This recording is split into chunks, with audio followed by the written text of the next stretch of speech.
up? Hello and good evening from Germany. This is Elite Horology, and I'm joined here with my good friend OC. Hello, good afternoon for you. Good afternoon, good evening, Jonathan, and everybody out there. Yeah, it's a chilly Saturday afternoon here in the New York area. How did you survive the earthquake? I didn't feel the earthquake. Mrs. OC felt it, and almost everybody else in the world felt it, but I didn't. I was driving. I was in the car and never felt it. So, Okay. and never felt So, the aftershock either. have you been in the New York region, or have you been far away from it? Uh, well, the early part of this week, I was doing some traveling to an Okay. undisclosed location, but Mhm. I was back for the earthquake. The I didn't never benefits felt any of the aftershocks either. the benefits of driving a well-cushioned luxury car, I would guess, that you don't feel the I earthquakes. was actually in California, where I'm from, during the Northridge earthquake which is one of the big earthquakes there. I was actually in my car on the freeway underneath a giant concrete overpass. So Mhm. the car was like rocking like this, Oh and my then God. I looking up and there's a giant concrete structure Oh. over me. It That's the wasn't a good last feeling. place that you want to be in that situation. Last place was about to be squashed like a pancake. Oh my God. I feel Oh, bad for the that. people in Baltimore, by the way. That bridge, that giant tanker that crashed into the pillar, and then Oh, the whole bridge collapsed. That is just it's awful. weird I mean, circumstances. yeah, yeah, yeah. I've uh, I've seen people immediately saying, "Oh, the condition of the road is bad." But come on, if a container ship crashes in the main Right. pillar, I don't think that this is a matter of neglected road care. Would Yeah, you for a would you fresh agree with a fresh coat of tar wasn't going to prevent that from happening. that? Yeah, probably not. Yeah, I was researching a little bit how this could be prevented, and I'm reading that here on the rivers where we have a lot of hotel ships and also commercial ships crossing those old rivers, those old bridges, they are having artificial islands in front of the pillars to Mm, prevent that. The problem starts then with the bigger bridges. makes sense. Yeah. What have you been up to this week? Anything interesting? Well, I was following the news. The rumor mill is going on. We have a lot of new releases, but today, Mrs. Higgins. So this is the first warm day above 20 degrees Celsius. So you Oh, could good. walk around in a t-shirt. And Mrs. Higgins insisted that I'm working on in the garden. So I put on my gloves to protect my soft hands, That's my right. my And you were cute what? little. Plant trimming the rose bushes. No, no, no. More some root work. We have here wild raspberries behind the garden that are Mm. growing over, and I have to control that at the beginning of the season. So it's not really a nice job to do, but I have to do it, and I'm hesitant in burning it down because you never know if you lose control. So I'm not a fan Wow, of you're allowed to burning. burn stuff? In parts, yes. If you make sure that it's controlled, you can do that. The problem is that this is growing so far that it's difficult to control. Hmm. So I have to use proper handwork. What have you been doing? I have been busy. I'm 3 days away from, or 4 days away from leaving for Geneva. So I've been doing a lot of like administrative stuff, running errands. Like I went to the bank and dropped off all my watches. Uh, I went to a dentist appointment. I picked up my dry cleaning. I dropped off a suit. I, trying to think of getting my European adapters, set Oh aside yeah. so I don't Hmm. forget them, like all little stuff like that. And then on Monday, I go for a haircut, and it's like lots of stuff like that, just to make sure that I found my passport. It's like where's my passport? And Mrs. OC found it, and oh, here it Hmm. is. Like okay, like stuff like Is that. it still valid? Oh, it's valid until 2025. Yeah, Okay. it's a 10-year in the United States. You get a 10-year Yeah, here as well. passport Yeah. window. My next expire is also 2025, so we must watch out. So one advice, you know, those travel adapters and those cables and everything gets overboard. I'm having a dedicated little bag for all those things. So I'm always having a travel adapter and the necessary chargers with me. Yeah, and the stuff is heavy too. Like even like this, which is just the Beats headset that I'm wearing, which is kind of hidden. See, it's over here. Yep. Even this is, it's, probably weighs half a pound, maybe even a pound, or a I think couple of kilos. it has an integrated battery, doesn't it? Yeah, you just you plug it in and it plugs into the wall, into an outlet. No, but that case, I think that case can charge your headphones without being plugged in. Yeah, it can. Isn't that the It case? can. Correct. Yeah. I think it does. Yeah. We also have Patel Philippe joining us. Hello, Joining Gentlemen. my car. I'm in the car. Yes, I couldn't make it. I told Jonathan I'm going to be doing some errands today, but I couldn't miss a blasphemous show with the world time has been bastardized there, Mr. Higgins. I'm not happy with the 5330, so I wouldn't miss Why a are bit you of not the happy? show. What is going on? Why don't you pull up the 5330 real quick? Yeah. The new version that allegedly is being released by Patek. Yes, I'm a little bit afraid the leaked pictures are not the best. So at the moment we don't have official pictures from Patek Philippe, and now you're catching me on the wrong foot. So I'm trying to. That's find fine. it, Look, and the I leaked found pictures. I have it. Yeah, look, the leaked pictures I think are. I think this is real for a few reasons. We've seen the 5330 already. Like they released it at the Japanese exhibition. I think it was a plum version that they released Yes. a few months ago. And what's different about that release and this one is it seemed like that last 5330 they did at the Japanese exhibition was like a parts bin, like, kind of let's finish up the parts bin of the 5230 and add it to this and then release a new model. Because if you see here, the hands are completely different from the Japanese exhibition 5330 and the new model, which has now moved on to the hands of the Worldtimer chronographs from the 5930, the 5935. So a bit of a difference. But I would say that the biggest change that I'm really fired up about and a little angry about, if it's true, is the removal of the hand guilloche dial to a stamped carbon motif dial, which they've already done, for example, in the 5935. So not really pleased with this release. This watch does move from 38.5 to 40 millimeters. If you see the lugs, it's using the two-step lugs that they have on the 5212, that they have on a number of their pieces. It's kind of their new thing. And so then you got the addition of the date, which is obviously was covered in the Japanese exhibition. But honestly, as a package, I think you're losing a lot here from what you used to get in the previous World Time. You get a date now, but you lose that hand guilloche. So I'm a bit lukewarm with this, not too happy with it, but that's my hot take on the new allegedly the 5330. They may have a different reference number, but I'm calling it that. Do you think the normal Patek client will care if that's hand guilloched or not? Look, the World Time's not really a popular model for the normal Patek collector, right? Like it's just not a popular model at all in the complications line. So I think that the look of this watch may attract a few more people. It's a lot more sporty.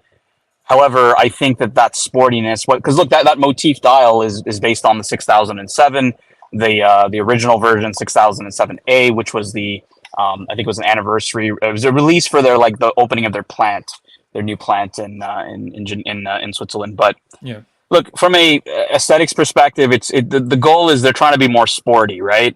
I think that they're missing the essence of the World Time in the beauty of it, the art in that guilloche dial. So I do believe it takes away from it. Yes.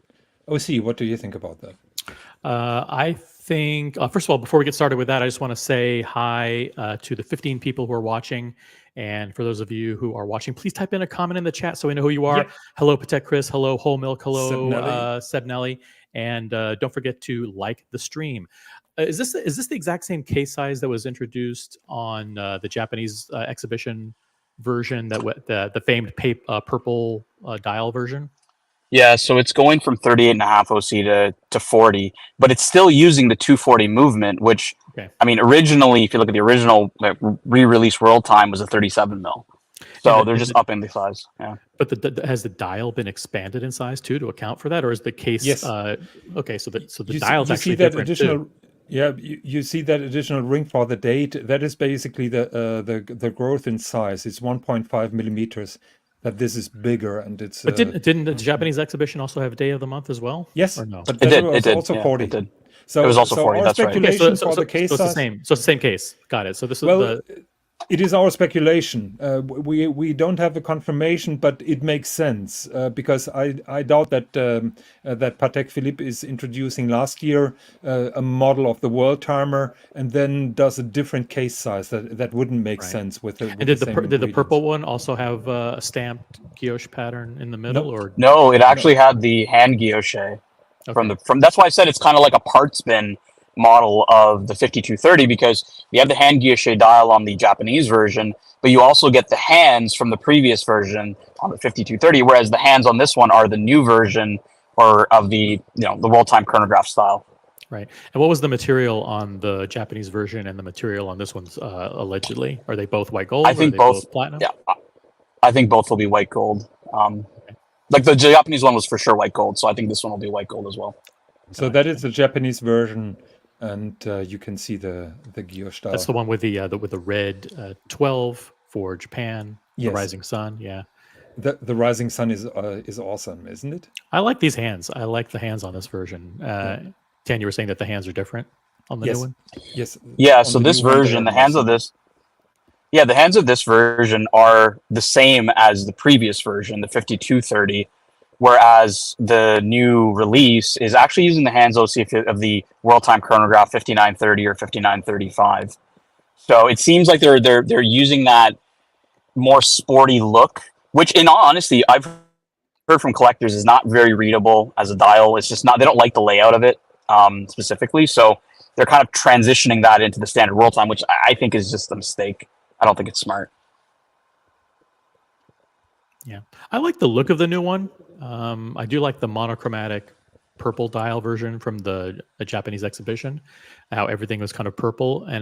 But this one is different. There's some contrast. The day of the month ring around the edge of the bezel is white instead of blue. I think it adds some visual contrast.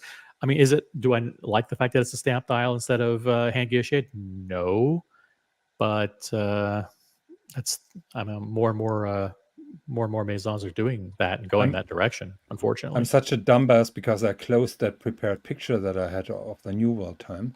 No, I had to it's find hard. it. Yeah. it Hey is. Dodger, what's It's up? all I'll right. say hi to Dodger in the chat. And the gangsta. What's up, the gangsta? Gary It's a good is question. Will also there be a here. 5811 steel? Look, if you see kind of what they've released, Gary, like so obviously they discontinued the 5164 in steel. It seems that like they've re-released it in now. I believe it looks like white gold.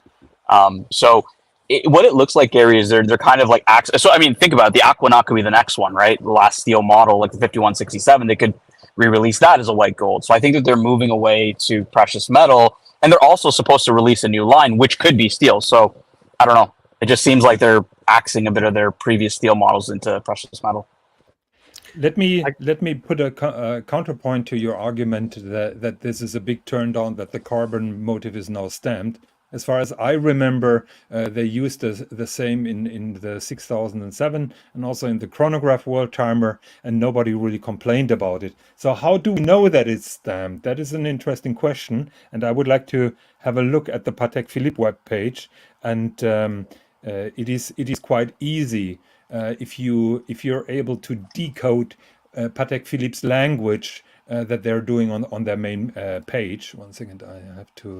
It seems like they're really adopting and employing this carbon motif design on more and more models. And I think it's just a way to kind of give it a slightly sporty undertone to it, like to not make it look so dressy. Like you said, it appears on the 6007, which is known as the auto zone, which is basically the white gold Calatrava with the red, yellow, and turquoise accents. The laziest re-release that Patek ever did. Yeah. So well, yeah, I mean that's where it came from, right? It actually didn't come from the white gold version; it came from the steel version, which was the original limited edition. That then the white gold to reissued. pay for the factory. Right, right. Yeah, they'll pay for the factory. But, Jonathan, why don't you go into the stamped dial piece? Because look, Yeah. I do believe this takes away from the watch, right? Like I just bought mine, and the fact that I have a hand gear shade dial makes it a piece unique in that sense that no two are going to be the same. When you're dealing with stamped dials, right? Like I think you lose a lot of that romanticism. Yeah. So how do we know that it is a stamped dial? Just watch the language, the official language on the Patek Philippe page. I've been pulling up the chronograph Worldtimer that has a stamped dial, and they say dial and they describe it everything, but there is no mentioning of hand guillotche or anything. While if you go to a different model with a true guillotche, they say it explicitly. So that is how we are pretty sure that the carbon is stamped, because here they say dial green hand guillotched. So here that chronograph with that beautiful guillotched, that is hand guillotched, and if it is, Patek mentions it. Oh, they do. They used to mention it all the time, and all the other world times that they had, right? Like, Yeah. you're right, but the fact that they dropped the hand guillotche, terminology, like you said, it's easy to identify. It's a stamped dial. It's not something they want to highlight. But when I look at this as a new iteration, you're really missing out on what you had in all previous versions, whether it was the 5110, 5130, or 5230.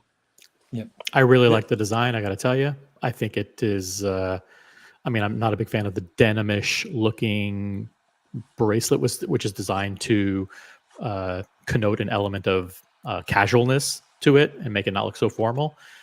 But it does actually complement the look of the dial, and I kind of like this. I got to tell you. I think it looks really good. I think it looks great. Yeah. I would say that if I'm thinking of travel and exotic places, I'm not thinking of a fucking checkers board here, guys. Oh, and that's come what this on, watch gives me. Tanzil. Not everybody can checkered board. I'm supposed to be the Patek fanboy here, guys, and it just gives me checkerboard vibes. Like, look, do I like it on the Calatrava? Yes, because it's simple. On this one, it's just way too much going on, and yeah, just the hand guillotche. This is not a deal breaker. This is not atypical of someone who has bought a previous version of the watch to defend the version that they own and to poo-poo the new version that has come out. 100%. That's human nature. Yeah, that always goes. The Magpie is asking, is that green or black? As far as we know, it's blue. Blue, navy blue. Yeah, it looks blue. Favorite color. And huge shout out to Magpie for being in the audience. Crappy Luxury. Jamie Opulence is here. What's up, Jamie? Good to have you here.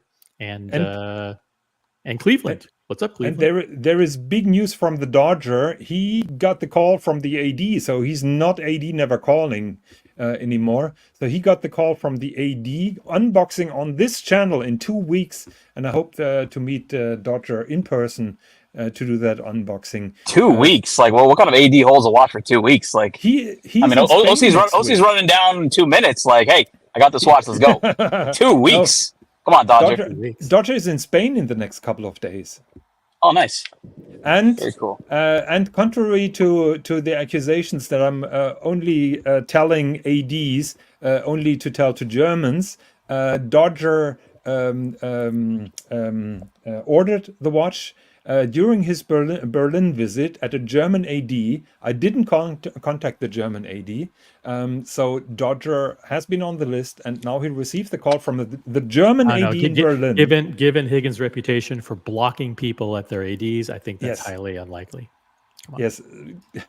Jamie said Higgins greased the wheel in Berlin. That's how it goes. Yes, exactly. But I'm not going to tell which watch we're talking about. So I personally like that watch more than I thought I would. I think Patek Philippe is just being the drama queen here with that checkerboard dial. Nobody will really care. People will line up for that new Worldtimer.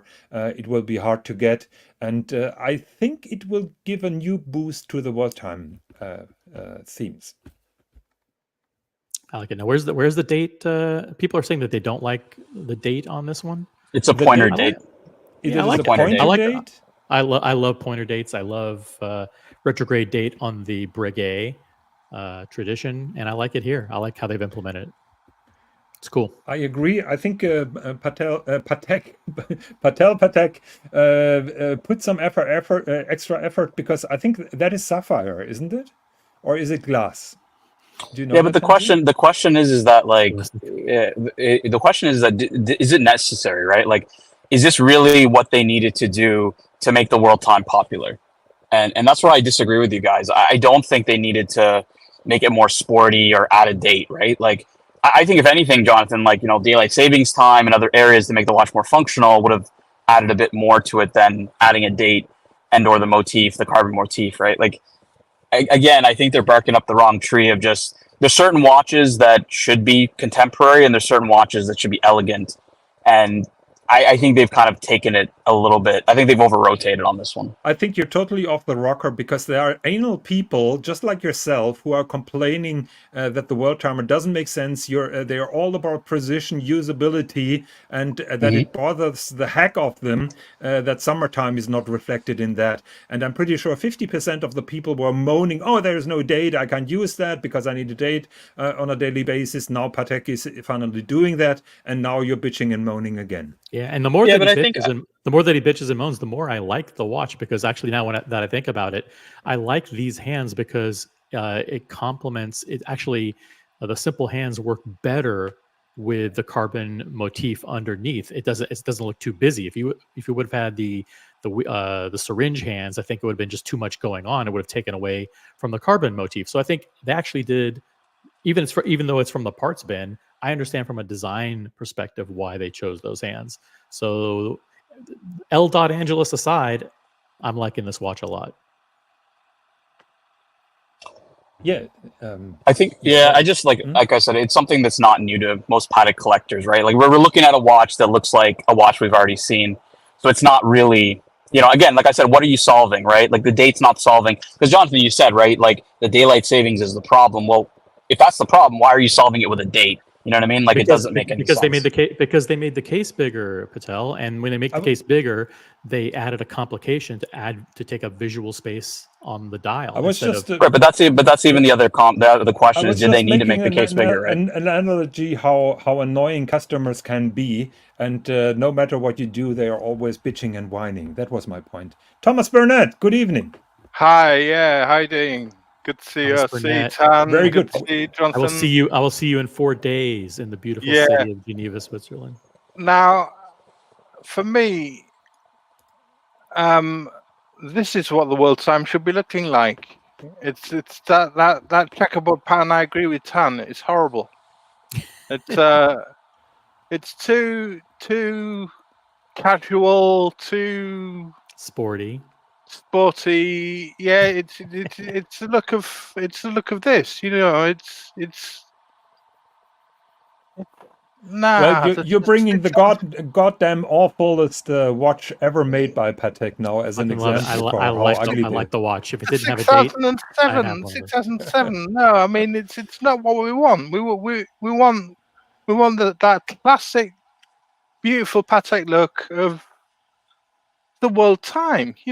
That beautiful center in the middle, nicely gear shade, and we don't want this horrible checkerboard style pattern. I don't think it's not for me. Split panel, boy. Split panel. Yeah, it's just not for me. Look, I love that discussion because I love the disagreement and the different perspectives. And in my opinion, there is no right or wrong. I think Thomas has a very good point, and he pulled up the beautiful platinum Worldtimer, old generation, and that's just fantastic. This is platinum, right? Yes, platinum. Platinum. Yeah, that's beautiful. And I'm teasing Tanzil because he didn't get the platinum. Yeah. That's what I was going to say. I was going to say. I was going to say Higgins is going to sting me right here because I really did want this watch.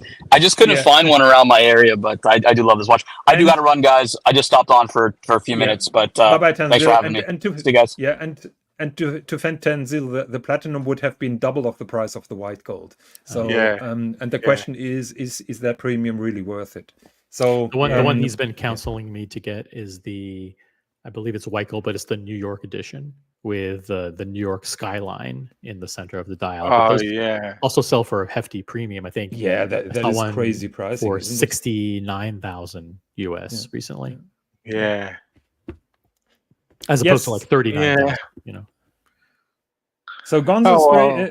Gonzo GME like the tan content. So now that tan has left, you can also fuck off. So all good. I like the tan content as well. Actually, it's quite good. Yeah. I mean, Upvote the stream, guys. Upvote if you're watching the stream. Upvote the stream. I want to say hi to Zeppy in the chat. What's up, Zeppy? Upvote, guys. Zeppy is here, and yes, I chose that stream title deliberately. Fanboys are on fire, and I was talking about none other than our good friend Tanzil, of course. Let's look at the next one. Let's take a look at these. These could be renders. They could be fakes. They could be Anything, but who knows? They look quite convincing, I would say. Would you agree with that?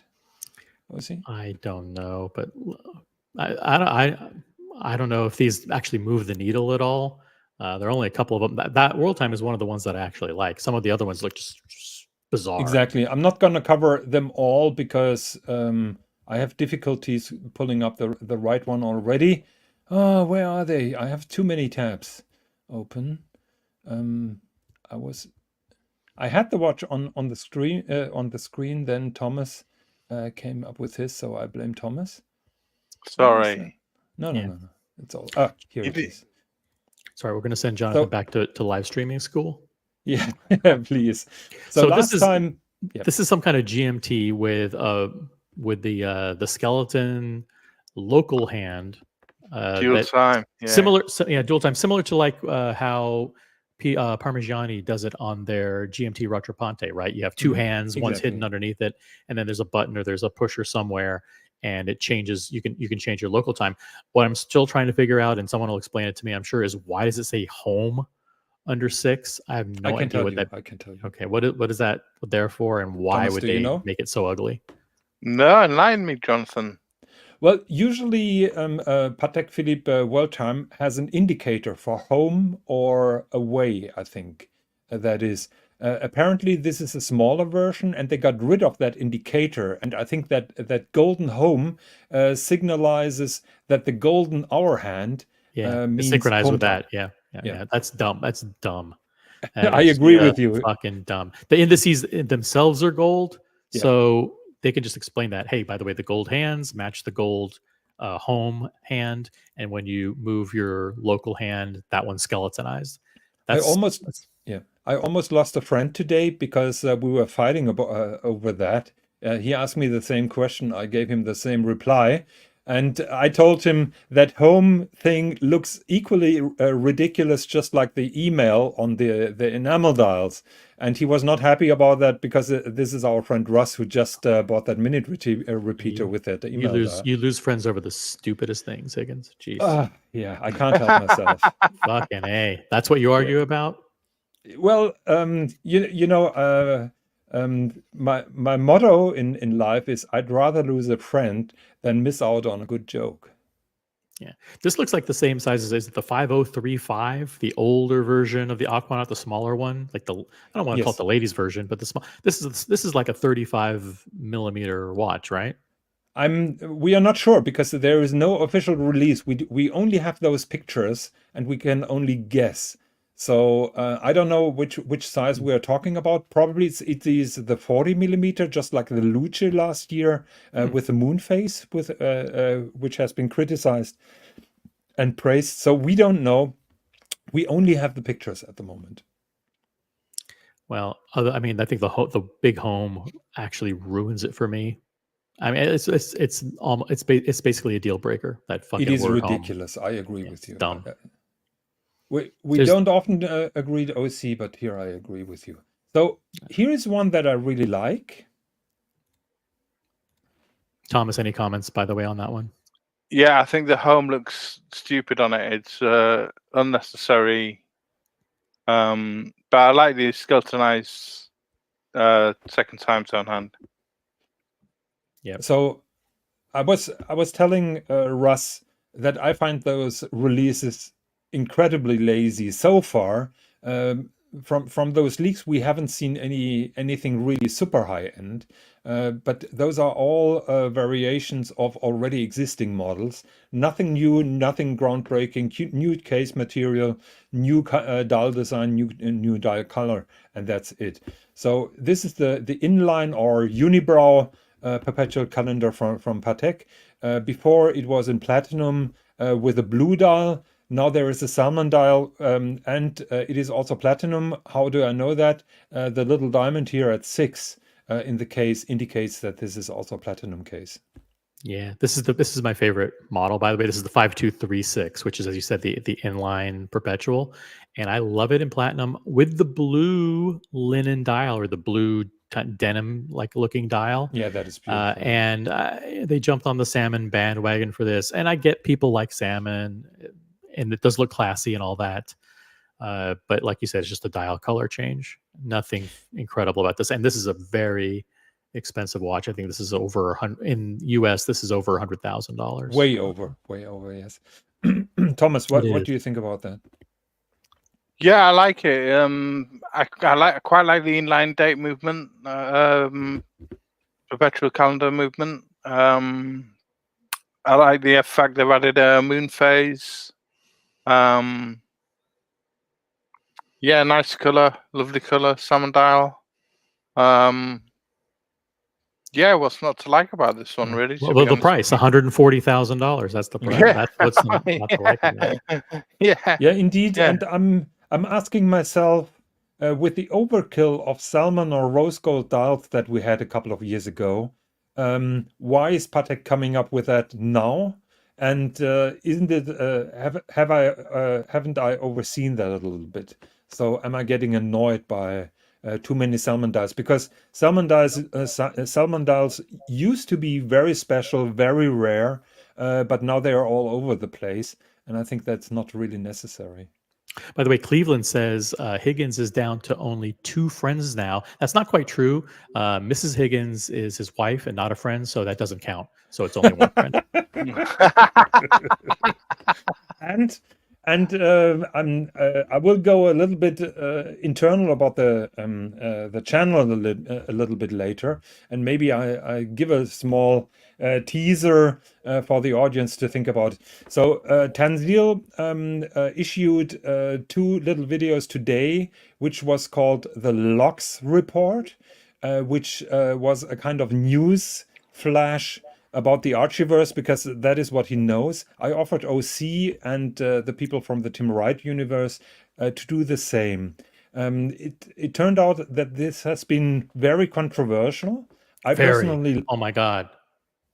Yeah, I personally liked it a lot. Some people told me this has nothing to do with your channel. This is all about Watch Talk, so why are you going into that? So there are different arguments, and nobody is really wrong. The question is, what do I do? What do I do? What should we do? Bear.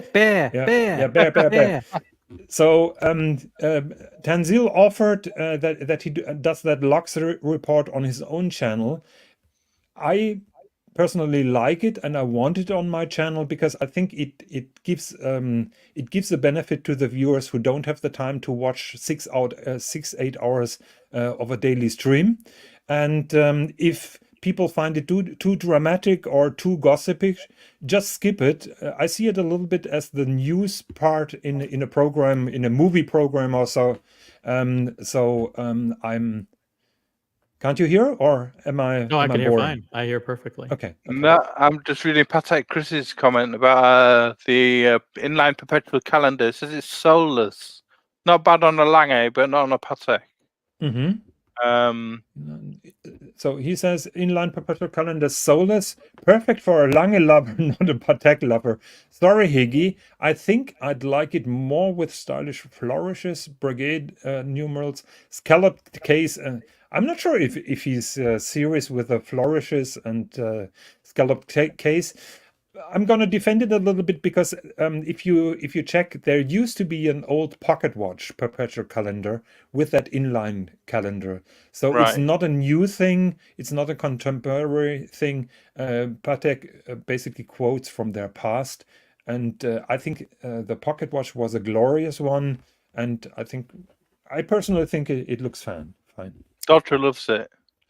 But if I like the yeah. salmon dial. I like the case. I like a lot about it, but I don't like what look like darkened indices and darkened those hands. indices, yeah. I prefer. I mean, I understand why they did that for contrast, but as you guys know, I have a platinum day date, and for many years they had deconstructed Romans in a blue, along with a blue seconds hand, and I thought that I just didn't like the contrast of it. When they eventually moved to regular white gold numerals, that's the one I got. I just don't like the idea of darkened. I'm not a big fan of darkened indices or blackened indices on my watches, which is why I don't like the 5711 white dial. All with all the black indices and the black hands. So Patek Chris agrees that he's just trolling. I'm happy that we find finally an agreement. And Patek, do you want to be my friend? Because I really need them desperately. So we have here's something that I really love. I'm a hater of diamond dials, but I draw the line with those baguette dials, particularly with those dark blue Patek Philippe baguette dials. I think they're gorgeous. They're absolutely awesome, and I can't do anything than really love that watch. So that is the annual calendar, the full calendar, triple calendar. The only thing that I don't like is the central second hand. I think it would be perfect without it. This is the 5396. Yes, and this is currently available in rose gold with kind of a cream dial, very traditional looking, very also classy rose and elegant gold looking. with a dark It's in blue white- dial. White gold as well with the cream dial, I think, as well, isn't it? White Oh, gold really? with the cream dial. I think Jamie was looking at this annual calendar. Jamie doesn't have that one. I recommended that to him. In my opinion, it doesn't get better to Patek than that. Yeah, this is $57,000 US currently for the rose gold version. So this apparently is a white gold with a blue fume dial. Yeah, I can't see a diamond here. The image is really bad, so I guess it's white gold. Yes. And are those diamond baguette indices? Yes. Is that what we're seeing there? Yeah. Wow. From a distance, it just looks like the normal Calatrava batons, I would say. This, yeah, you're right. It could be right there. Yeah, this to me looks. It's just another blue dial watch. There's a lot of blue going on here.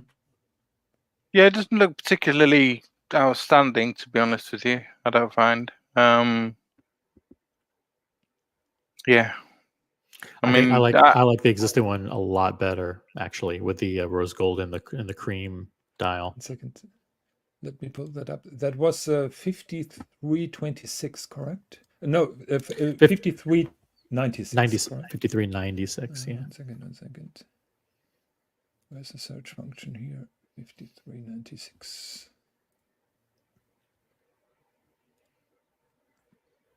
That is why I need an admin. You need a producer. Yeah, exactly. and the admin left the building. So what do I do?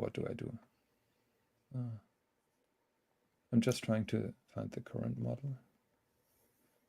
I think it's in the complications line. Boy, he takes too long. Look, boom. See? You have it? Ah, shit.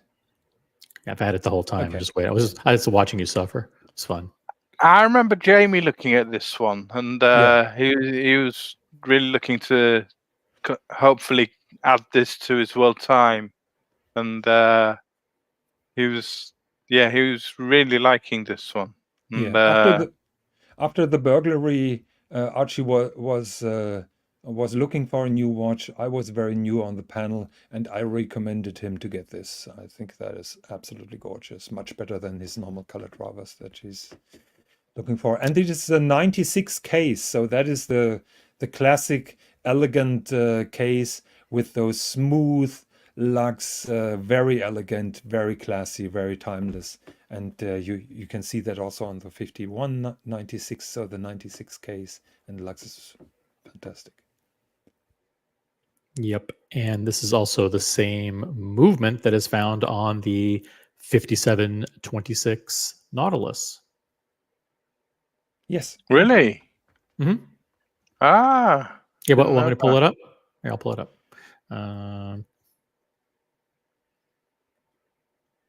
Wow, See? you're quick. You must teach me how to do that. Yeah. No Not problem. now. Not now. I will. After show, I'll give you lessons. Okay. Yeah, here's the 5726 Nautilus. Same exact movement, different case. I personally prefer the Perpetual calendar Nautilus over that. All right, That back is to you. 5980, isn't it? 5980. Yeah.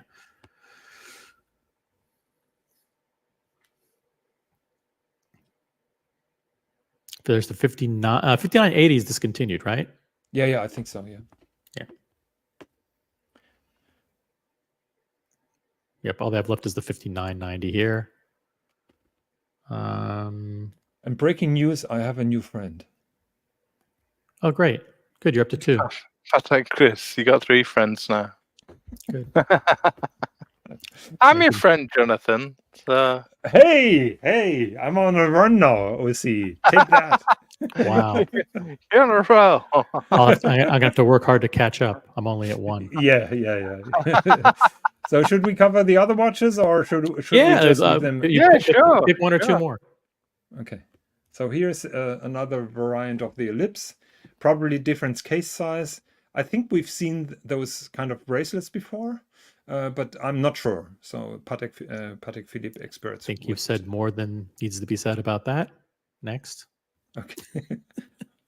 Don't rush me. That was not expected to be that quick. But I agree with you. I like the ellipse, but not that way. So 1 second. You like it as a friend. Okay, here we have a Nautilus chronograph.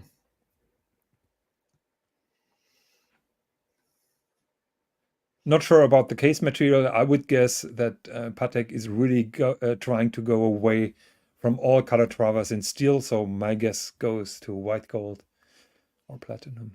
Now, this is not a complication they currently offer in the Nautilus, right? This is or is this the? I think the in old, rose gold they offer it with a strap, right? Yes. Mm-hmm. Rose gold with a strap, but let me see.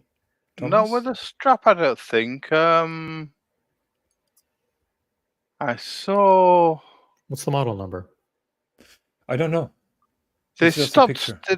They stopped doing them with straps, didn't they? They stopped them with straps. Yeah. Okay. So it's a new introduction to the straps. But I saw these. These were the ones I saw last year, but these were on bracelets. Okay.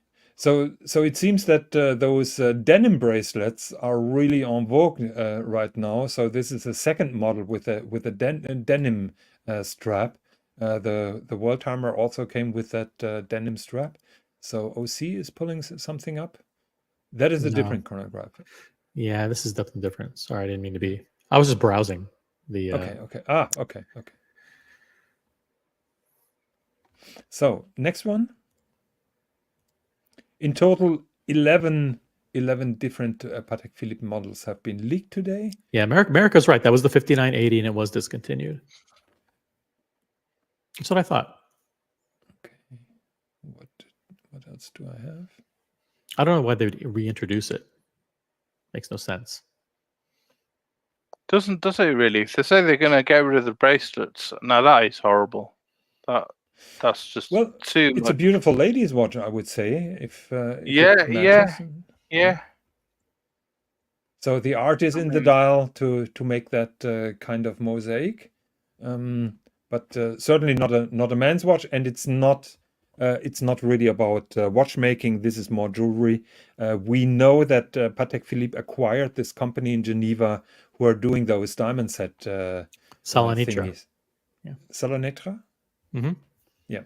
So will you visit them, or will they exhibit No. on Watches and No, Wonders? they're conveniently located between two chocolatiers in Ooh. Geneva. So I would probably go to the first chocolate place, skip Salonitro, and go to the second chocolate place. Sounds like a plan. I think you laid that already out here. Let me check here. We have here a travel timer as well. Yeah, so this is basically the 5167 or 5164, but which they recently discontinued in stainless steel, and now this looks just like the previous one, but now it's in white gold with the blue dial and the blue rubber strap. I know some that's got the black original stainless steel one. That's gorgeous. Yeah. Really, it's beautiful. And here you can see the local and home indicators that have not been visible at the smaller version with the home logo. So yeah. And these are big. These are 42 millimeter watches, I believe, and they look even visually bigger because they have now pushers. So I can imagine them being big in precious metal. Yeah. Yeah. You have to be a man to wear those. A real man. That one is going to go for way over those already. Just the 516. Which one? The 5168. Okay, sorry. The 5168, which is the white gold, blue dial 3-hander, that already sells for, I think list is around in the mid 40s, and it goes for maybe 75,000 in secondary. So like a 75% premium. So if they introduce a white gold blue dial travel time, that's going to be very desirable in it. These probably have to be my least favorite Pateks, these pilot watches. Just can't do them. So Zeppi says his dentist said he paid like 16 for a black Aquanaut from the AD, probably for the small size. I think it started with 36 millimeters. This is the one that they had on the asphalt dial that they introduced a couple of years ago, correct? And now they're revamping the dial? No, the asphalt dial came a little bit later. That is the pilot line. That has been always compared with the Zenith pilot watches. As far as I remember, Patek received a lot of flack because I think they presented the pilot model 1 year after Zenith or at the same time, and people ask why should I buy a Patek that looks so similar to Zenith? Yeah, this has two. I don't even want to know what this does. It just has too many pushers. Yeah, far too many pushers. I agree. I think it is it a chronograph, or I don't know. Is it a chronograph, Thomas? It's a chronograph. It's a chronograph. It's a world time. It's a chronograph. It's a travel time. I believe it's a chronograph. Why doesn't it have a minute counter then? And it's what probably are those just holes for? Here on top, below the 12. And it's a calendar. It's it should be a chronograph. I would have thought with all those pushers. Patek Chris helps us. It is a travel time alarm, no chronograph. Now it makes sense. Okay, Chris. Okay. Because if it's a chronograph, it should have at least a minute counter. Alarm. So America says, I bet this could be Perpetual calendar chronograph in the pilot line. I was wondering the same. Maybe those little holes that you see at the dial around 12 are indicators for the leap year. So that was my speculation. Again, we don't have official Patek releases. I wonder what those holes are for. I don't know, but there's also too many holes on the dial. Oh, definitely. Yeah. Yuck. Yeah, too many holes, too many pushers, too much of everything. It's overkill. So now Patek Philippe is going back to spilled milk. No, we're not going to go back. Come on. Yeah, no, every he chance has. he gets, he talks about the 5230. Yes, but he has a reason, because just have a look at the actual one, 5330. That is double stepped lux, and compare it with the 5230 that I have here. So Tanzil knows how to push the button. Why? Oh, it doesn't work now. Okay, no. Here, OC, we had that discussion, how desperately I need help. Yeah, Ron the actuary, he doesn't like this watch because there's too many things, something sticking out of the undercarriage they shouldn't. This stupid I'm with Patek you, Philippe Ron. webpage, it says here, learn more about this, and then they are leading me to the main catalog where it's not showcased anymore. So I'm trying to improvise here a little bit.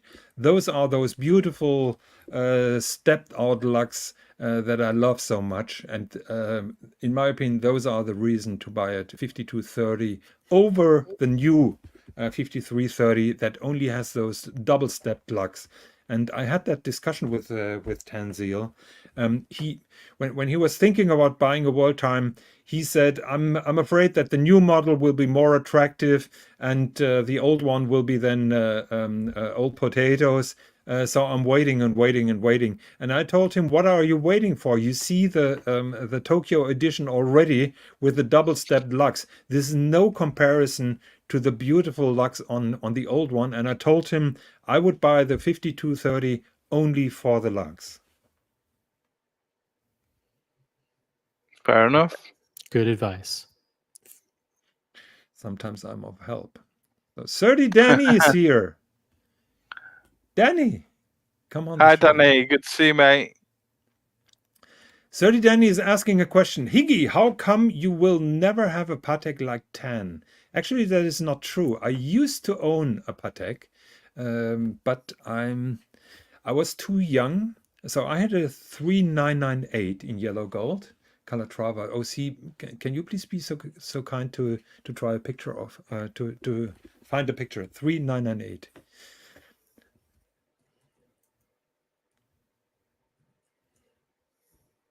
Is that a Calatrava with a cream dial? White Yes. gold or rose gold? Yellow.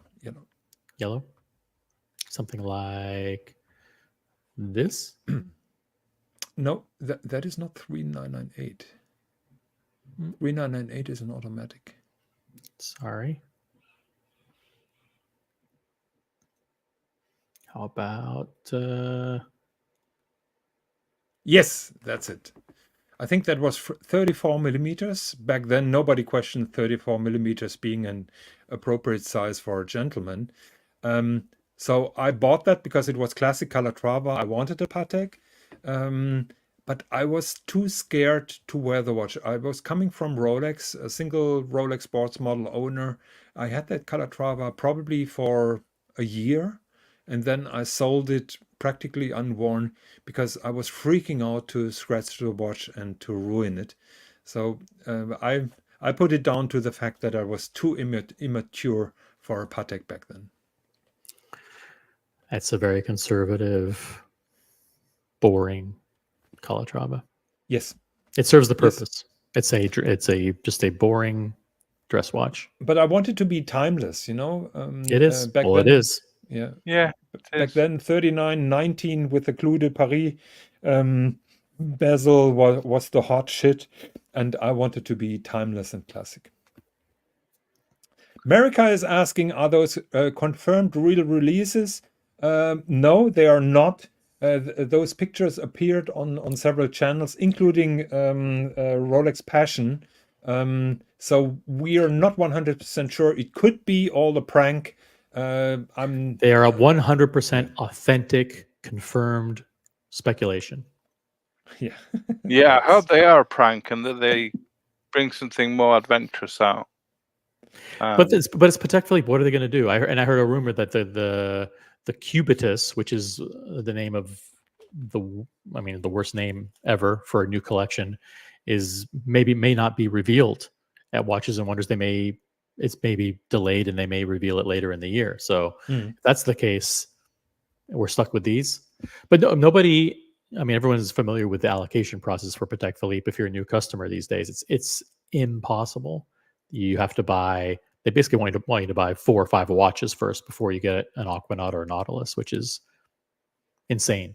But that's their allocation process, and they're sticking to it. So the idea that you'd be able to express interest for one of these hot models, you're just going to fall on deaf ears. So here is another thing that was leaked today. That is the retrograde perpetual calendar. Not sure if it has added a minute repeater, probably, but a very polarizing case.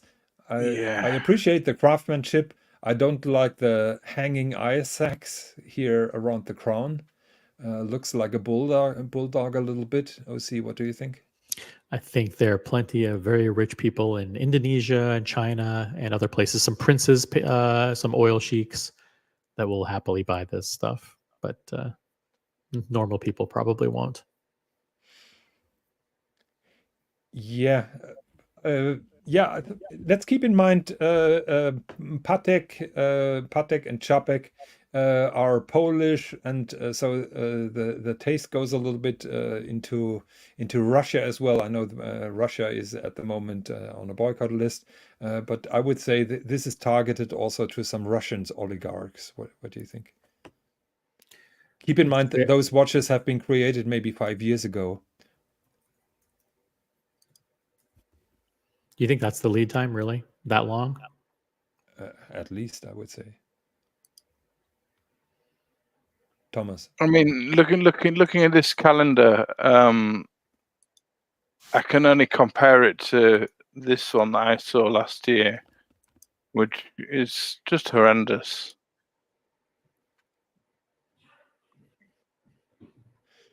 You're very polite tonight, Thomas. Just horrendous. Horrendous. I mean, and another I mean, look at these cases. Look at those cases. Well, but that is how Patek makes their money. And that one as well. Oh. You've been missing out on that beautiful Worldtimer minute repeater in gray that you skipped at the beginning of your photo show. Go back. More back. Here we are. That's no. That one? No. Go a little bit here. That's it. That's the Worldtimer. Yes, Worldtimer minute repeater. Oh yeah. I mean, I've got the minute repeater you want is the one that Russell got, which is. I mean, there we go back to the Worldtimers and the checkerboard pattern. I mean, they've got them on this Worldtime chronograph. Exactly, and my point earlier was nobody complained about the checkerboard pattern on that. People were storming the Patek boutiques to get hand on those. I guess not anymore. I think the price really dropped significantly. OC, did you follow that? The price on not on this one. This was steel, right? Yes. Yeah, this was expensive. This was 78,000, I believe. Yeah. Retail, and it's a very hard sell.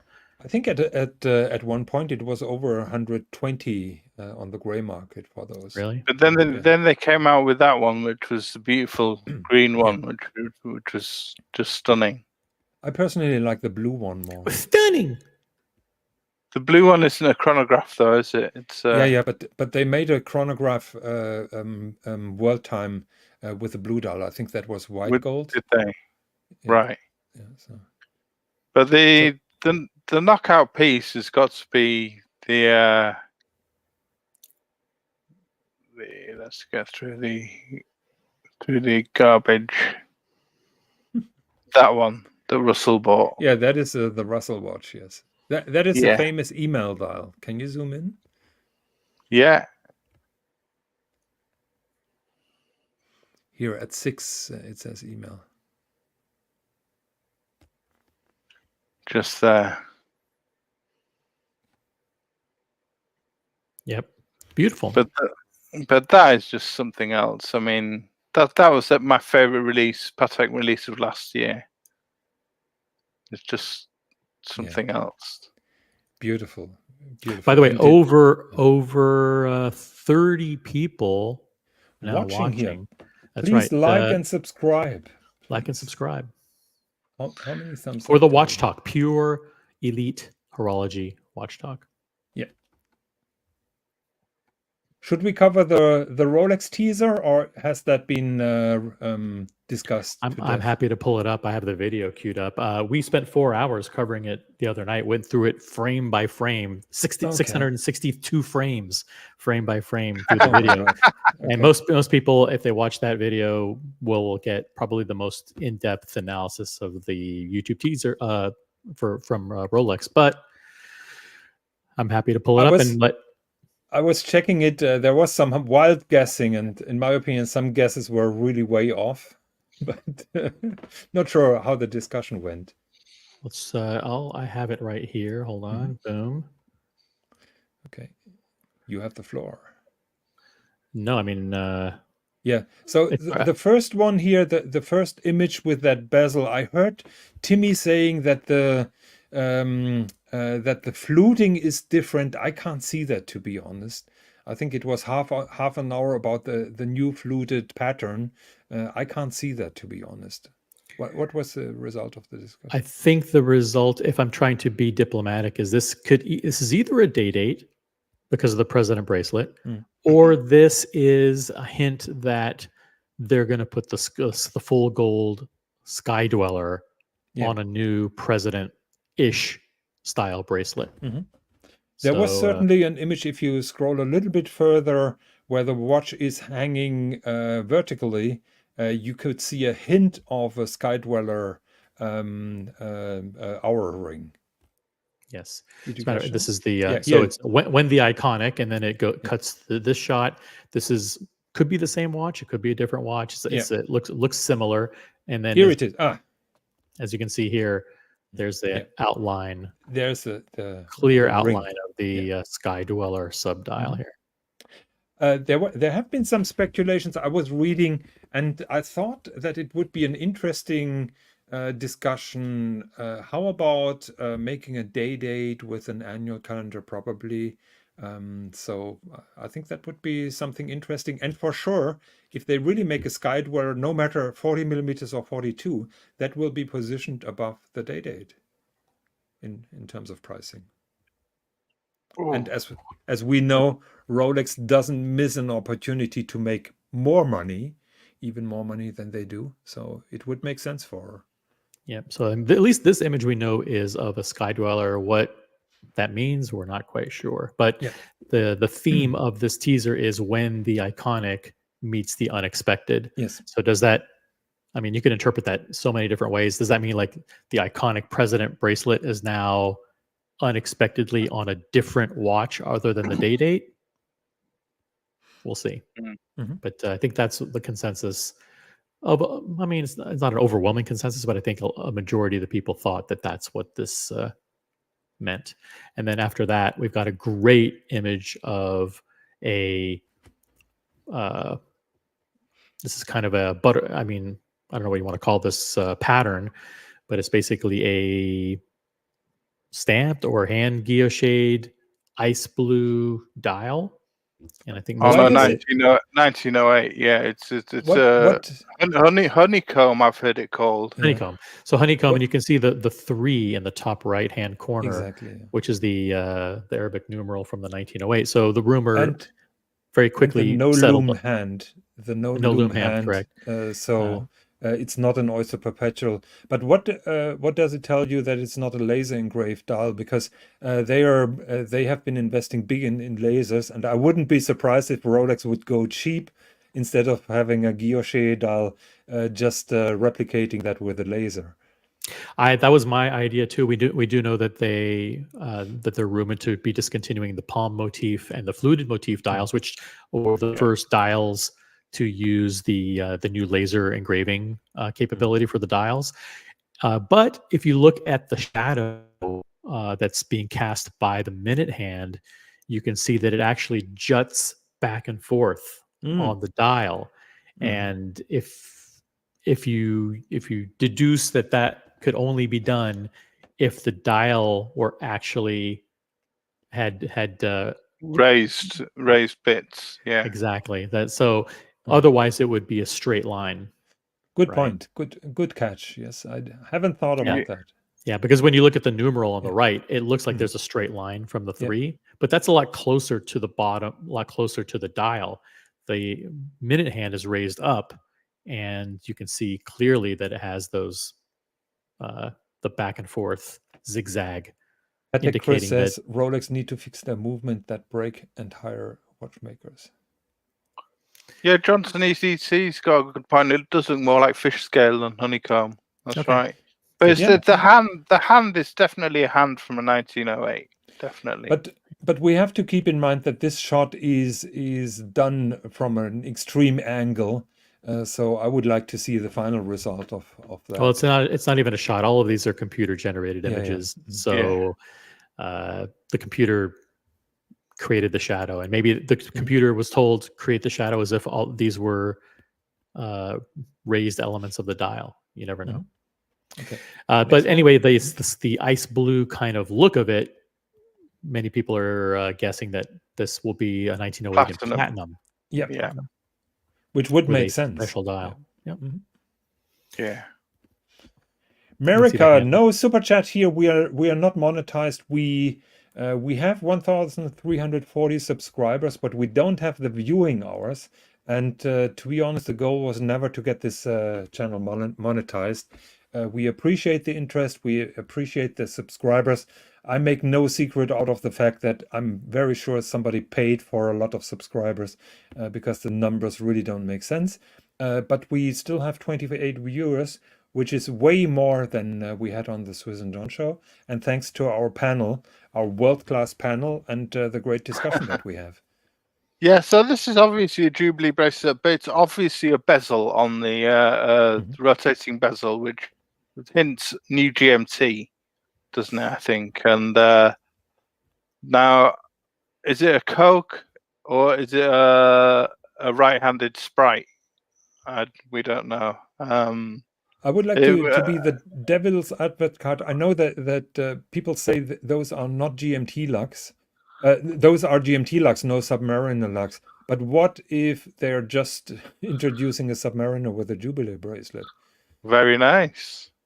Yeah. I mean, it'd mean if they introduced a Coke, that'd mean four stainless steel GMTs in the lineup. It'd mean the Pepsi, the Batman, the Sprite, and then a Coke. And that's too many. That's too many. That's exactly. They discontinue, exactly. They've got to discontinue one. They wouldn't have four stainless steel GMTs in the lineup. And Zeppi, the master photographer, says it's called shadow dropping that we saw on the Platinum 1908. Shadow dropping with the uneven shadow. Thank you very much. I don't know something here on Elite Horology. You learn something all the time. I don't know what this image means in the sense that I don't know what GMT it is. I don't know if this is steel on a Jubilee bracelet with a different bezel, or if this is a white gold and it's a Coke. I don't know any of that. I do know that in other versions of this video that are portrait instead of landscape, you can see right above the bezel. And when you look above the bezel, it does show a little bit like in previous years. Remember when they introduced the Sprite, there was a shot of a gray, what looked like a gray bezel. They had taken the color out of it and it looked light gray. And they did the exact same thing with this one. There's in other versions that are portrait, you actually see a part of the GMT bezel and it looks gray. So a lot of people are saying that means it's going to be a steel Jubilee version of the Guinness. The Guinness, which currently has the black and gray dial. I don't think it means anything because that it's gray. I think it just means that this isn't a sub. I have doubts that they would use the same bezel insert of a two-tone now in a steel one because it devaluates the more expensive one. So I think Rolex is well advised to keep those model families. That really doesn't hold logically because they have full gold versions of the GMT that use the exact Yeah. same bezels Yeah, as the yeah. steel versions. I so know. nice try. America says people have been begging for a Coke so long, it makes me think they'll never do it. I think Rolex is deliberately holding back just to annoy us and to troll us. And Well- they know exactly people want a Coke, and they say, you're not getting it. What do you think? Put this to the panel. What do you think could happen if? What do you think people would think if Tudor brought out the Coke instead? I don't care about Tudor, so I would say They- nobody cares. No. They would storm the Tudor headquarters just like the Americans did on 6th of November, or is it December or January? I don't know. Imagine that generations of Rolex collectors were lusting for a Coke, and then Tudor brings it out. That would be a reason for a Swiss revolution, I would say. Crappy's got a good point. Why do Rolex watches all have stupid juvenile nicknames? Why did Lange watches? Because the enthusiasts, the fanboys, nickname them. They don't. They have reference numbers: BLNR, BLRO, VL, whatever. You know, and the fanboys give them nicknames. Yeah, I think it's an internet phenomenon. I think it started on the Rolex forums probably. In my opinion, it's juvenile. We are using that here as well. But one professional tip: if you go to a Rolex AD and don't want to make a total ass of yourself, don't talk about a Batman or a Pepsi. Tell them I'm interested in a GMT master with a blue and red bezel. Yeah, they don't. They're not allowed to really use the nicknames. As the SAs are told not to use the nicknames themselves. So when you use them, it just puts them in a weird position because they have to refer to it as the model that it actually is. Yeah, it's basically it is a replacement Thomas, what are we seeing language. Yeah. I would love to see a white gold Submariner on Oysterflex here. You're not you're extrapolating a lot from this image, I think. But it's going to be another Daytona in white gold, I think, probably. I'd love to see a white gold Submariner appear on Oysterflex. If that happened, and then it trickled down to stainless steel on Oysterflex, that would break the internet.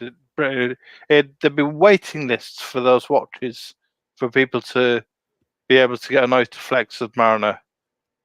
Or people just buying Oysterflex to put on their Submariner, because so many people put them on Everests and Rubber Bees, and the Submariner's a great sports watch that people do put on rubber, and I think it'd be a phenomenal watch. It'd look absolutely brilliant. But what do you think? I think first of all, I never got a clear answer from people in the audience on what the reference number of the bracelet meant. I think it means it's 350501, which I think is the reference number for the Daytona version, the 20 millimeter lug version of the Oysterflex. If that's the case, then this would not fit on a Submariner, which has 21 millimeter lug width. So that kind of rules out the Submariner there. It's probably platinum Daytona with an Oysterflex bracelet. Yeah. I don't think they're going to offer the steel Daytona. They have not to date offered any steel models with the Oysterflex. I think they want. They don't have to. They don't have. They want to offer this as premium. Oysterflex is a premium offering. So yeah. And I think that clasp is too short for a Submariner as well. It would be longer because they would incorporate some of the steel models. Now the misinformation that I shared was, I mean, I'm the one who originally kind of brought up the idea this might be a platinum Daytona on Oysterflex, but in that case, wouldn't this have a different part number? Because I would think that if they introduced Oysterflex on the platinum, that it would do it in a dark chocolate brown Oysterflex and not a black colored Oysterflex. So kind of, that rumor Poopy? is kind of shot down a little bit too, because this Poopy is a black oyster? bracelet, and they wouldn't Lex. do it on a black bracelet. Okay. So Right. America just echoes what I was thinking, but I didn't find the right term. He says that it doesn't have a glide lock, so it wouldn't be a Submariner. So Patel was Patel, I'm back. I'm home now. Okay. I don't know And what this means at all. Tan, any guesses? What? Hold the comment. No, the on the screen. Oh, I just logged in. I didn't. I haven't seen this one. Okay. we have a new guest in the background. Hello, Marcelo. Marcelo, Marcello. you got a comment, Marcelo. You said something about the GMT. I'll pull it up. Yeah, it's 5 o'clock in the morning. Mommy going to kill me, but basically, Yeah. yeah. This is actually that what's supposed to be only the GMT, is not the Submariner, because that is still the same old the maxi case that they still continuing doing in the GMT. I actually was predicting that they're going to change the case, but it seems they want to continue. Pretty much is going to be a Coke in the Jubilee, and it's going to be in white gold with a white gold Jubilee. This is what I predict. Yeah. So yes, I've been reading that those are not Submariner Lux. We were talking about those Lux with the Jubilee bracelet that we've seen earlier. So And yeah, pay attention. One more thing. Pay attention in the back case. Pay attention in the back case. Yeah, here It doesn't show clearly, but it's supposed to be a display back. This is a I different disagree image. This with is a you. totally different image here. No, Yeah. this is a display back. Are you talking Remember now what I about said? this image that we just He's have on the screen? He's talking about this image now. Yeah. Now this Yeah. is either. I think this is either a Sea Dweller in full gold, or there's been talk about a Milgauss in full gold, because it's not because it's a steel case back. Yeah. And, No, this is a display back. I'm telling you. Yeah, Tom, I can't see them leaving the back like this with a bunch of gold. Like, you're going to be short out a bunch of gold for a titanium back or a steel back. It doesn't make sense. So you think it is a blurred out transparent case back? Yes. Yeah, I think so too. I think if they're Photoshop experts, what they could do is zoom in on this area where the clasp meets the case, and they could see if they photoshopped here, because you'd be able to see some artifacts right here, and you'd be able to tell if they artificially blurred this whole thing out with gray. I think they're doing a deep sea in solid gold, and the deep sea has a titanium case back. Yeah, that would make sense, that it's either a Sea Dweller or deep sea, and then they have to preserve the titanium case back for water resistance. But yeah. and then the other theory that Thomas brought up, which is an interesting one again, is that there would be a special case back because the Milgauss And reintroduction of the Milgauss. But I don't in full gold, that's kind of weird, right? Hey guys, don't forget this is the year of the GMT. yeah, so And the Milgauss doesn't come on a bracelet like that either with the clasp. It comes on just a polished sensor link. Well, but Thomas, what they did is when they updated the Air King, the Milgauss and the Air King always use the same case. And when they upgraded the Air King, they introduced crown guards and a flip lock clasp. Oh, really? Right. Okay. They moved it from a regular model to a professional model. Okay. And right. so if the Milgauss were to be consistent and share the same case as the Air King, then it would it would have crown guards and it would move to the sport bracelet. Right. Okay. So our expert in image manipulation, Zeppi, says that's a titanium bag, or it would bind if it was steel. Not sure what he means, but I'm pretty sure he's right. So Zeppi, what do you think about the possibility that they blurred out the transparent case bag? Would that make sense to you? And Patek Chris is asking, can we get the deep sea challenge in full gold? That would be hilarious. Baby. The amount of gold that goes into that, man, like, They would be nice. Guys, So I love you guys. I go to sleep. Almost Yeah. 60. Yeah, Good night, good. Marcelo. Thank you See very much Marcelo. for hopping See on. Marcelo. Yeah? Bye bye. So, yeah, America the brings deep up a sea good challenge point. is a 50 millimeter super diver. Yeah, America brings up a good point, and that is that the rumor, which is all but confirmed at this point, is that the Yachtmaster 2 is going away. If that's the case, then that big, full yellow gold, big in your face watch, with that being Yeah. gone, they may be thinking, okay, well, let's introduce some other huge yellow gold, sporty in your face model into the lineup to kind of take that place, and that might be the Sea Dweller or the Deep Sea. Okay. Yeah. Cool. Very good. So next. And next, we have an image of this is a twin lock in precious metal. You know that by looking at the crown. The crown has the two dots, which indicate that it's a twin lock. And then that particular configuration with the two circles means that it is precious metal, not platinum. It means it's gold. And this could either be, I mean, a day date or a date just. It's hard to tell, really. You know, I'm going vying more towards the date just camp, because there's never been a date just in full gold. It's always been two-tone or steel. And, No, they have. No, they've done day just in full gold with the gold jubilee. Yeah, but the recent generation of date justs have not been in Well, which would be solid great if gold. they reissued it, Yeah, right? Like I think that'd be a really exactly, cool yeah. concept. Yeah. of course, And I think there is a Ustonov's- market. There is a market for it because it's a date just, so it's a little bit less. I think Zeppi's on the same line as Tom. He thinks it's the new date justing full gold. Yeah. Of course, the date just is available in full gold today, just not in the 36 or 41 millimeter size. It's available in full gold in the 28 and the 31 millimeter 31. size. Yeah. 31, yeah. We are always thinking men's watches, but Yep, you're always it's a good- thinking. Yeah. Yeah. But here, what you can see in the reflection is the reflection of a sky with the sun in the background. Is that symbology? Is it symbolism? Is it, who knows what it is? But maybe this is going back to the Sky Dweller again.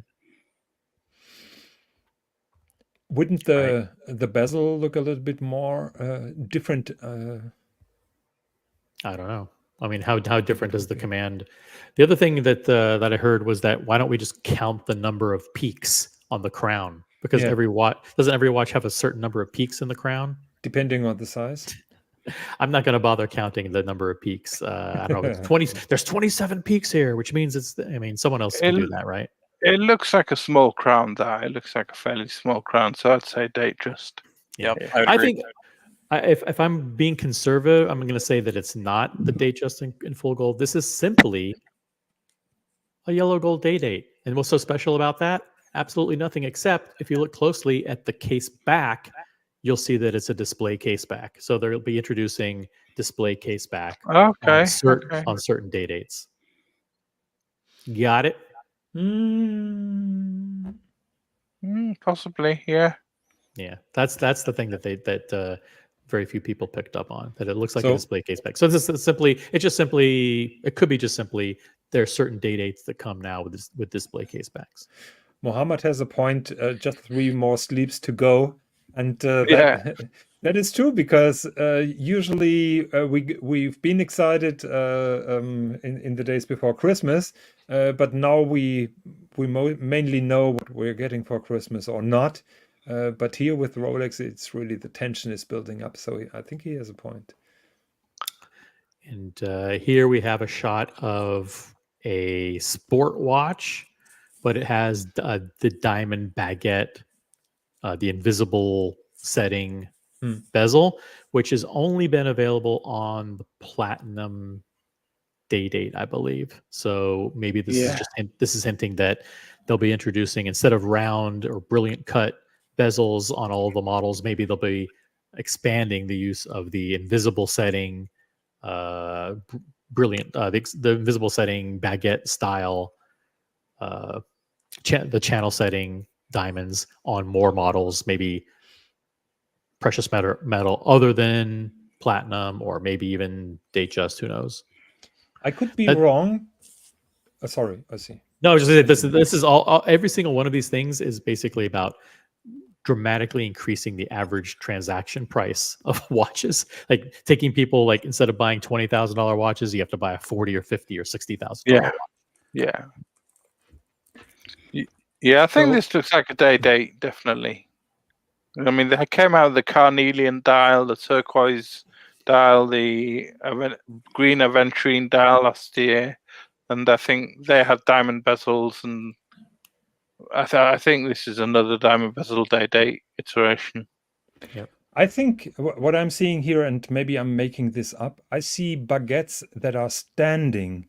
So far we had round diamonds, and we had kind of princess cut, which were square. Yeah, and now we have standing baguettes, which mimic the fluted bezel and add more carriage, higher prices. Yeah, So that's what I see here. Interesting. So introducing a new cut Yes. or a new shape of the diamond in the bezel. And yes, well, they had laying baguettes in the past, but standing baguettes, I'm not really aware. Probably some fancy thing. What caught my attention is that that domed crystal, which has an odd shape for a Rolex watch, because usually they try to make it flush in the case. So I wonder if that holds a secret. It points to, it kind of hints to the fact that this would be on the Lady Datejust, which is 28 millimeter, or the Datejust 31, which both feature that kind of profile on the crystal. So maybe they're introducing this new premium diamond variant bezel on the 28 and 31 millimeter Datejust. Right. Yeah. Good point. Yep, that's the stepped crystal does give hints, if it's to be believed. And then and now we have the shot of what could be anything with a Jubilee bracelet. It's not a flip lock. This is a non-professional model. I think that's a Datejust, gold Datejust. But why are they repeating it then from previously? This could be a Datejust. It could be a Sky Dweller. It could be a. That's it, right? It's either a Datejust or a Sky Dweller. It does bring up an interesting point, because Johnson EDC was saying, because OC was saying, well, that looks like a display back, and therefore it's a day date. And he was saying, well, maybe they're rolling out display backs to more or all. This potentially may not be a display back, and this is a full precious metal rose gold. Which hints this may be a Datejust, right? Yeah. Instead of a day date. Which, Tom, back to the, because I think Johnson's, why are they showing this again? Well, the other one was yellow gold, and this one's rose gold, so it is different. Right. Yeah. There you go. Bufaris says that they don't bling out Datejust like that. So he's on the previous one. Yeah, on the day date. On the smaller ones they do. They did, but not with the baguette cut. They have two different other kinds of diamond. And now something interesting, I would say. Very interesting. It's the controversy is this a man's wrist, or is this clearly a woman's wrist, or is it by design? Are we looking at they or them or whatever, but is it a day date, or is this the new Sky Dweller? I've looked at my bracelet on my day date. It looks nothing like this. These links are much fatter, and if I count the number of links on my day date that go from the case to the hidden clasp, I count 10 links, and this is clearly 8 links. So I don't know what is going on here. This is a left arm. It's a left arm, which there's nothing, they don't do things for no reason. If it's a left arm, and then people have also said that there's either a reflection or a shadow or something that looks like the case is curving, like it could be a left-hand crown on the left-hand side. I think it's a reflection. I think it's a reflection of the shirt, the collar, the cuff, on the side of the case. But some people have hinted, no, it's a left hand. So this is a new precious metal watch with a crown on the left-hand side. Bufaris is saying it's a 36 mil day date, so whether it's left hand or not.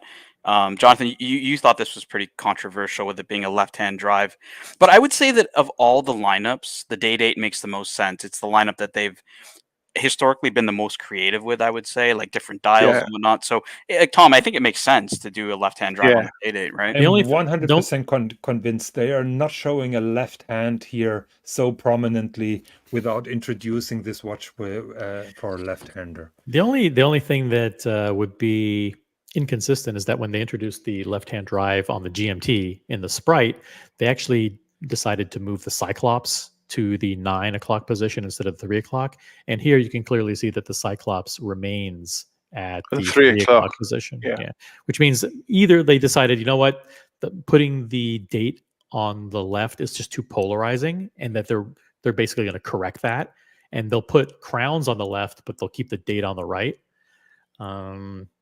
or that there is no crown on the left and we're just imagining it there. Did anybody address the center links? Like, it looks like there's some kind of a texture on the center link. Like, it's giving me bark.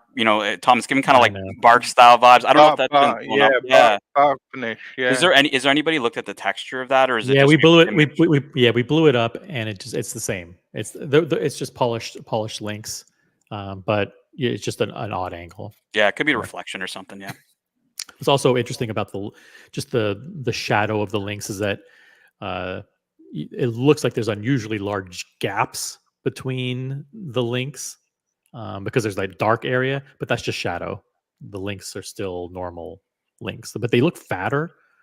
Maybe in the 36 millimeter, the links are just fatter compared to the size of the case. Mm. And that's it. That is your Rolex teaser for 2024. More to come in the coming days. The official press release will be 2:30 a.m. East Coast time on, I think very early in the on the morning 9th. here in Europe. Yeah, very early in Europe. We're not going to be doing that though. We're all going to be checking the Rolex website. We're going to be looking for those hidden site locations like we did last year. Last year was a lot of fun. For those that were around last year, I mean, OC and I were talking, and a bunch of us were talking, and just saying, hey, like, what snippet has come out, and then everyone was kind of covering it as it came out. So it was really fun last year. I think Austin Daniels got involved last year as well. It was pretty cool.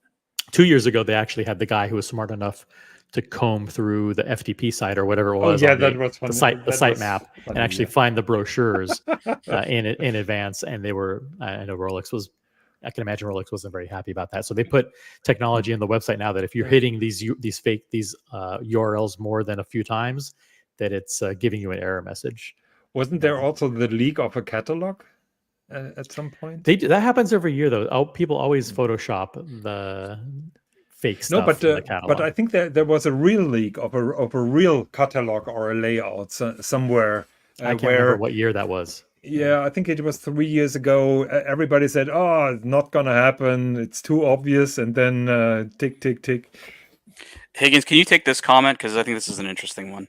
Patrick, Chris, we need display case bags on Rolex as much as we need more shirtless fat guys. Nothing to show off there. I 100% agree with you. And I wonder, OC was very quick in saying, transparent case bag. I'm really curious to see what Rolex does when they introduce transparent case bags, because those standard movements are really not something that you should display. And the gold rotor certainly doesn't help a lot, particularly when it's pierced out. So I wonder what Rolex really does. Do they modify the movements a little bit better when they have a transparent case back? Are there hand gravers? Yeah, but you've seen the 1908 movement through the case back, and you've seen the Platinum Daytona movement through the case back. Do you think they did enough to appease? Remember, like Rolex is like Budweiser.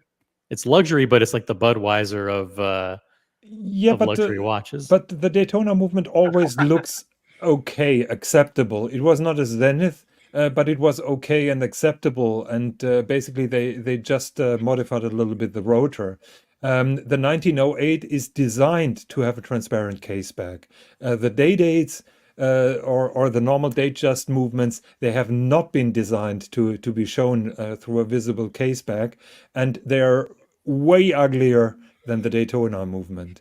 So I'm looking forward to what Rolex really Look, I think they're just playing catch up, right? Like you can get a display back on an Omega, on much lesser, quote unquote luxury pieces. It just like how Patek had to put in hacking seconds, right? Like they didn't want to put in hacking seconds for a high horology watch. Hacking seconds isn't really what it's about, but they had to because everybody was like, well, how the hell does this watch not have a hacking seconds? Similar to how does a Rolex not have a display back? So whether, it's art or not, I just think they had to do it because they just have to catch up to the rest of the market.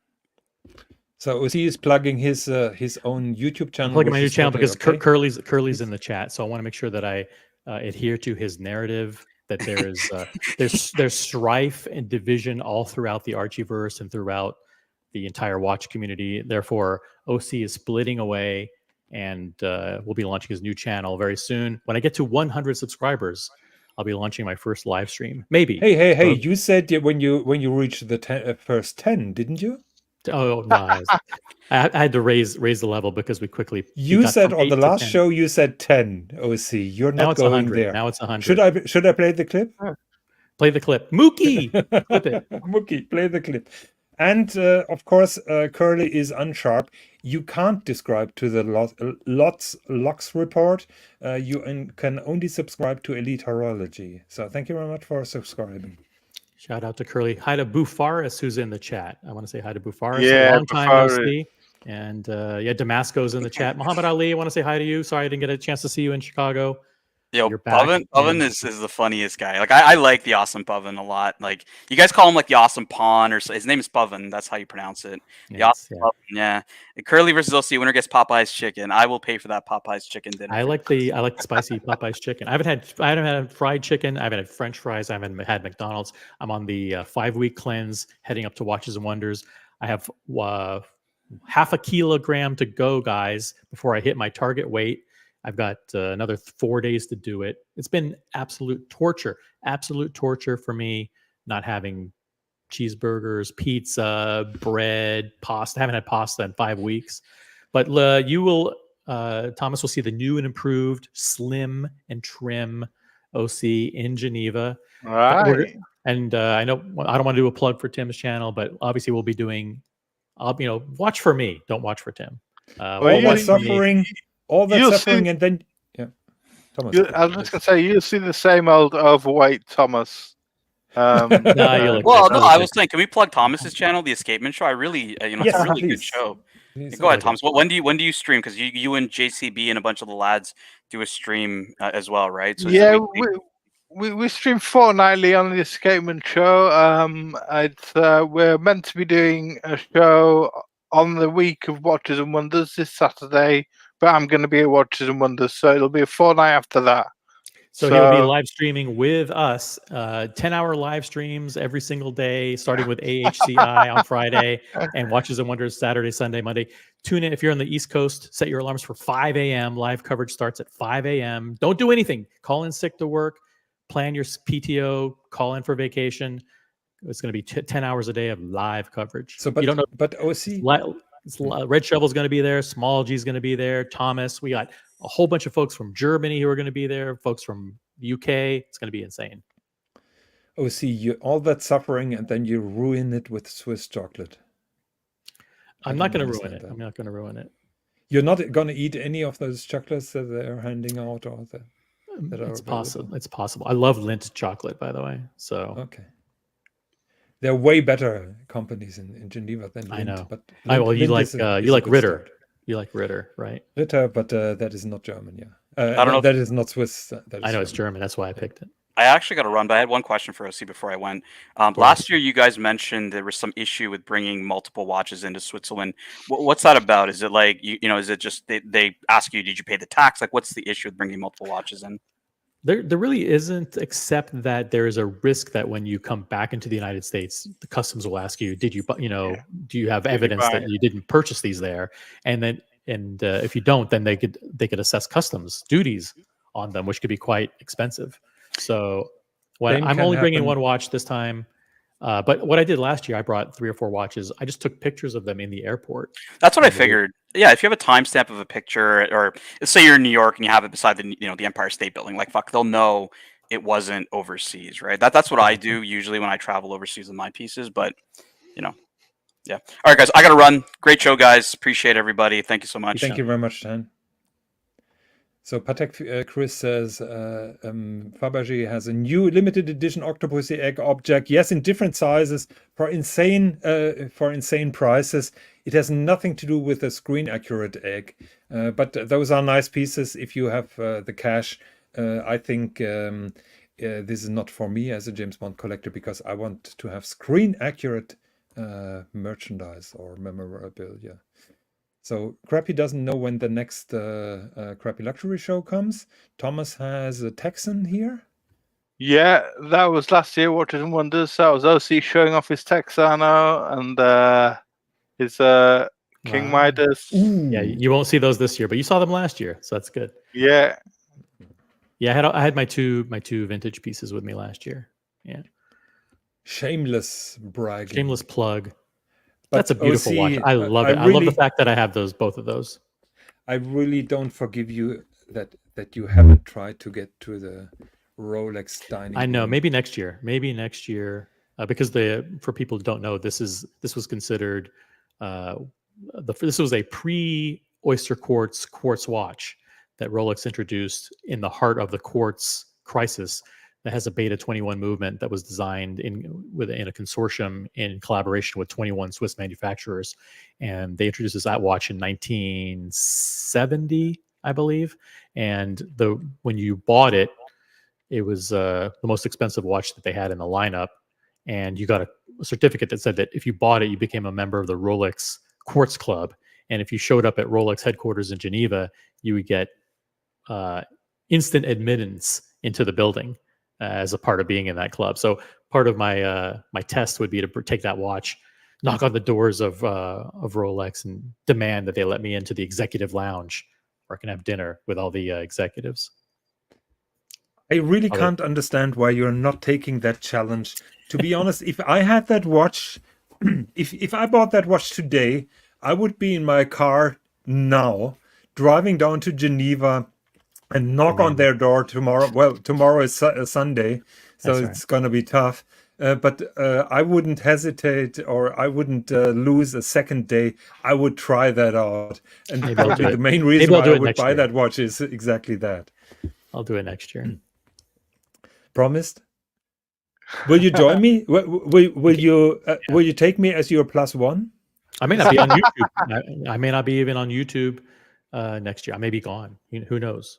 Oh, but you're starting your own channel. Come on. Yeah, year's a long time. You be your own YouTube superstar. You got your own channel. I have no plans to continue to be on YouTube a year from now.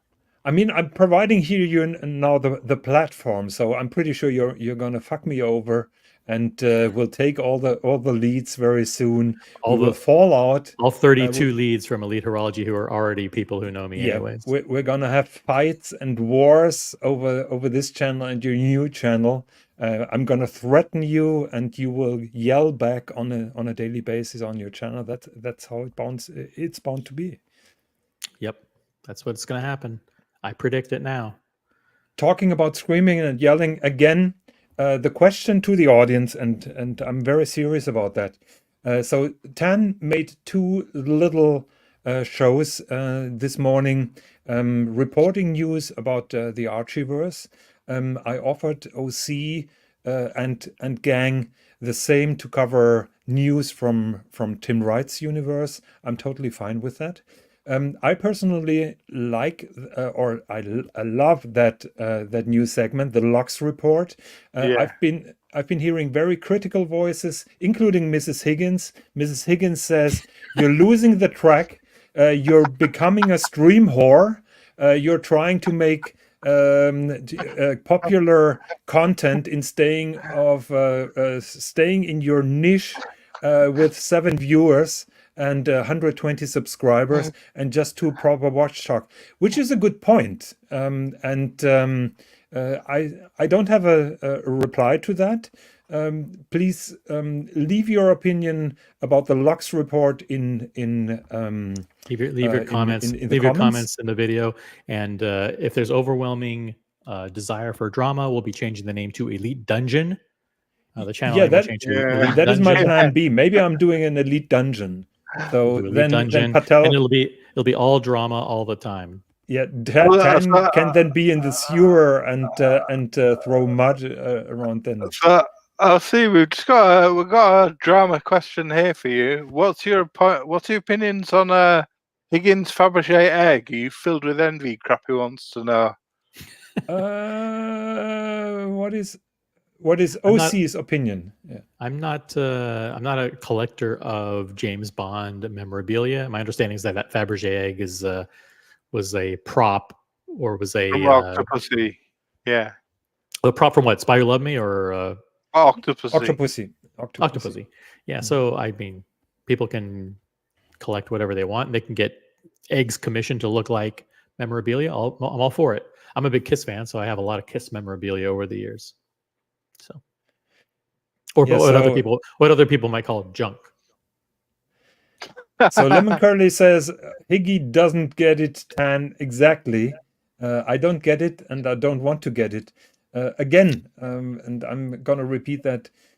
It was always about talking about watches, never about internet fame, never about money, and I stay with that. However, it's nice to have a coverage, and I see it. I said that at the beginning. I see it a little bit like a National Geographic channel here, and then interrupted with a news flash for 3 minutes, and people can choose to go on the toilet while that is playing or not. I'm keeping that logs report separate from the main show, because I don't want this to compromise the watch talk. Yeah. And That being Tan said, promised me- drop the link for Narc. Let's have Narc join the panel. We'll talk. Not yet, not today. Okay. Tan promised me to remain factual, not to attack others, and he also assured me that this channel will not be a weapon in a war, because he's not in a war, but he will. We don't want to will not weaponize all weaponize 30 this. people watching. That would be a massive protest. So everybody is welcome to leave comments here after the show. Please give us a thumbs up, and if you're too shy to leave a comment in the comment section, you can also reach out to me privately. I'm hearing to all opinions. I'm afraid if I have 50 people, I have 51 opinions, and then it's getting difficult. Politics, I hate it. I always hated it, and now we're in a pickle. Personally, I like the logs report. I think it gives a great benefit. This is a blatant attempt for you to come back and watch the next show to see what has transpired in this process. It's I thought it was beneath you, Jonathan, but you are now a master of circular drama.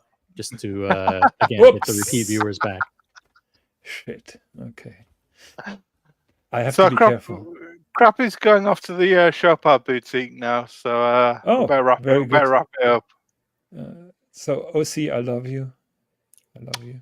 I love the audience. I'm going to say goodbye, let you continue on, invite other people, more important people, more knowledgeable people to the panel, and I will see you guys next time. OC, Peace have out. a good trip to Geneva if we don't talk, and I'm looking forward to your coverage. If you have time, please go on the stream on our channel. Maybe. Probably not. All right, but thank you. OC. See you in Geneva, I see. See you soon, Thomas. Yeah, take care, everybody. So, Thomas, any famous last words, or should we wrap that baby up?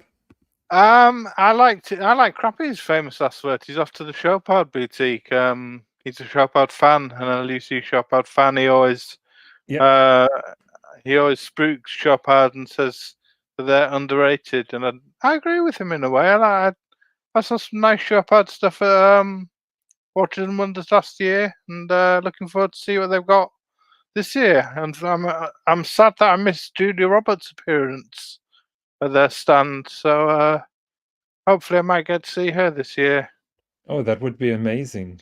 Please get her to plug the Elite Horology channel on a small video clip. That would be fantastic. I mean, Thomas. Okay, Yeah. so I think we had a great watch centered discussion. I personally did enjoy it very much. I hope that it was not too boring for you, Thomas. Thank you very much No, it's great fun. for your support and for hopping on and for helping me always and being supportive of True Watch Talk. And we try to keep it that way. And the Logs Report will be a separate segment at the moment. Not sure if we're going to fire the Logs Report after a couple of days. That is all in the power of the viewers. So thank you very much to everybody. Thank you very much for everyone. Like and subscribe and do all that good stuff. And see you in the next one, guys. Yes, please tune in. And thank you very much for joining here in the chat and for watching the show. So we are going to close that because Mookie still hasn't done an intro. So we have a hard goodbye. Goodbye, everyone.